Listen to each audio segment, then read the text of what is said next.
Comrade Chair, Comrade Honorable Ralph, who I'm understanding that despite you living at the time on Taylor Place, you're a good friend of my father.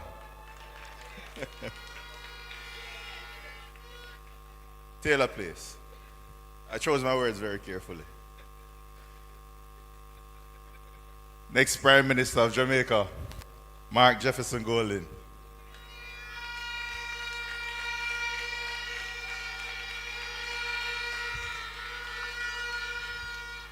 The man with the plan, I sat.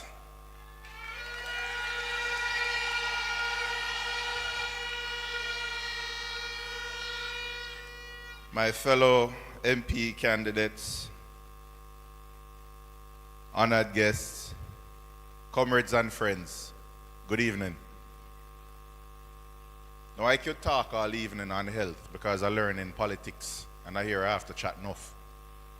But I'll keep it simple.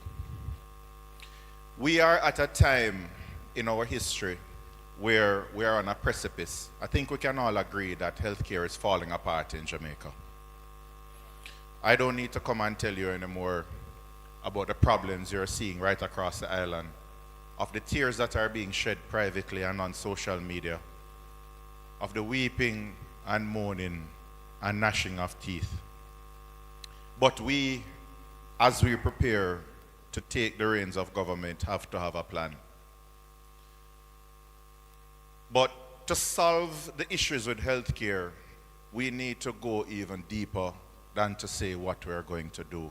We have to start with first, not accepting what it is that we are experiencing. You in Port Antonio and Portland, if you get a stroke, do not accept it that you have to go to another parish for a CAT scan. Do not accept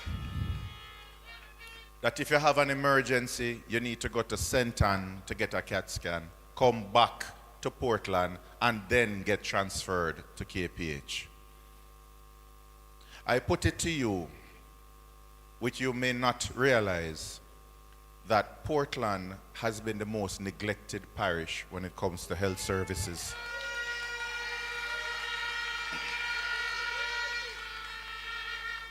And anyone who wants to challenge me, the evidence is there. You have one parish hospital. And they will say that there are other parishes with one parish hospital. But look at your neighbors in St. Thomas. They have Princess Margaret Hospital. They have 30 doctors. You have 12. It is time that we stop accepting it and demand more. It is not enough for the incumbent member of parliament to be boasting that they got a baby incubator. I don't know what that is. We don't call anything baby incubator because we don't have adult incubators.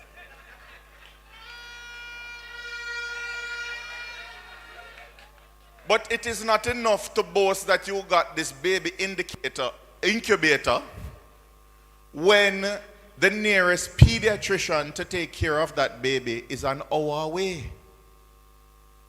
How do you reconcile that? What would Nanny think? What would those who fought for our rights and freedoms think that now you have sitting in the corridors of power a government that is more concerned about public relations and hiding the realities of a broken healthcare system rather than fixing it? And this is where we say that enough is enough and time come.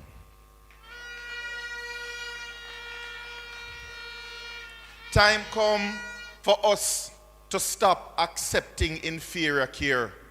Stop accepting that lives are going to be lost needlessly while they rape the system. Time come for reforms. And we have to have concrete plans in place. But it is for the people, you, to demand that reform. Because it is not going to be easy, I can tell you that. Because there are so many disease profiteers out there who are making millions off the broken system where a drill that costs $5 million is sold for $30 million. Where a CT scan is bought and it don't have a battery and it not working for a year, and cancer patients have to be finding money and going outside to get care. Enough is enough. If we cut corruption in the Ministry of Health by 50%, we can save so many lives, and that is one of the first things that this government is going to do when we form it. So this is a warning to all those who are making bank and sacrificing Jamaican lives on an altar of gold. Time come.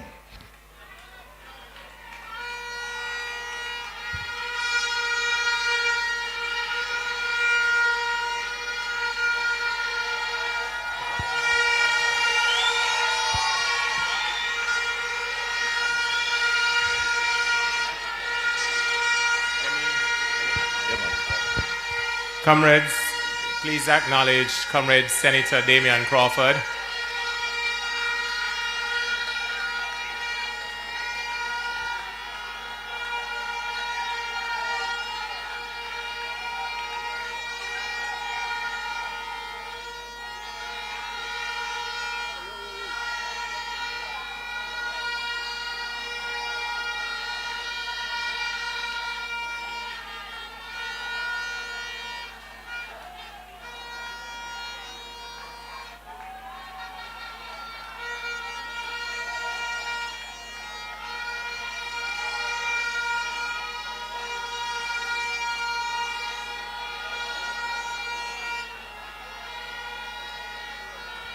All right, settle down as Damien takes his seat.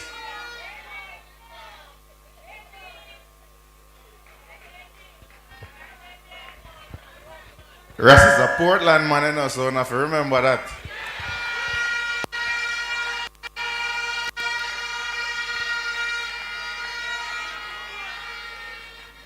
So comrades and well-wishers tuning in from all over, the plan is simple when you're looking at fixing health. As with anything, you have to look at demand and supply.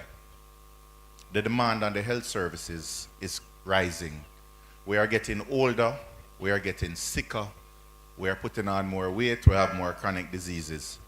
And so we have to address that. And it is not going to be a situation where we just tell people they need to go to clinic. We understand that in Portland, you have to be chartering taxi to go all the way to KPH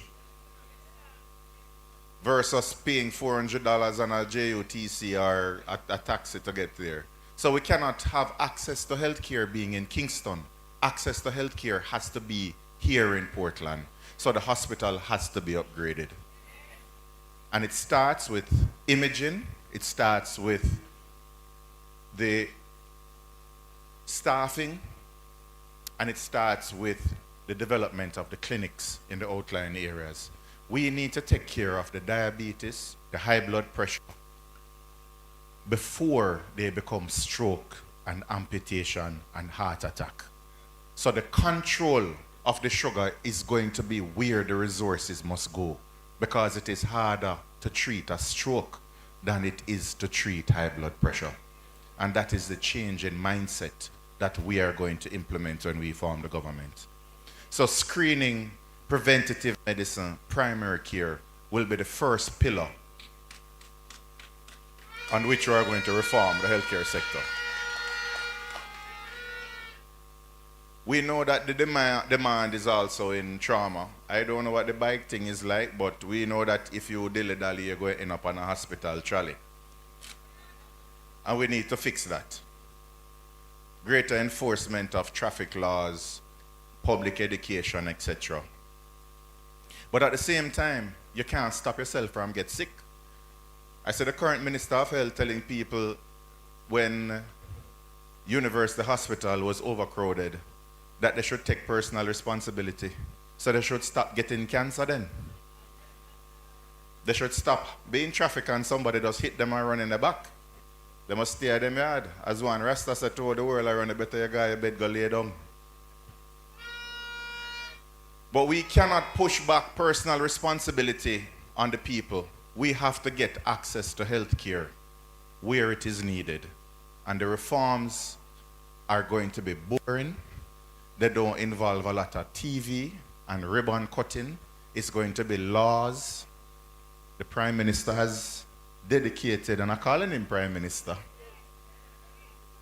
We have had discussions and we know that there are going to be some laws that are going to be needed to be passed immediately in order to reform healthcare.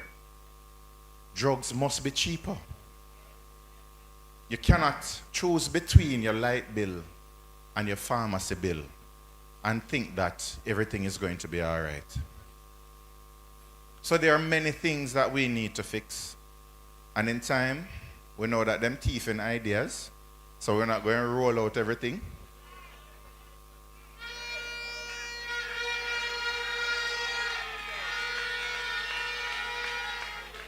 But in time, you will see why when we ask the questions at the polls, who is better to manage the health of Jamaicans, the answer will be resoundingly the PNP.